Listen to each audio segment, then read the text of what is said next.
আজকে আমাদের বাড়িতে হচ্ছে পমফ্রেট মাছ, চিকেন, মাটনটা বাইরে আছে এখনো। পাবদা মাছ বড় সাইজ, ও মাই গড। কাতলা মাছ রেডি হয়ে গেছে, আরও কি কি হচ্ছে সব দেখা হবে। পমফ্রেট মাছের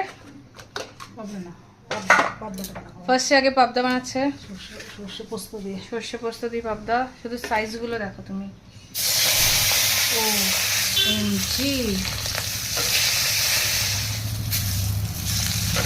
কড়াইটাও ও ছোট হয়ে গেছে, এত বড় পাবদা।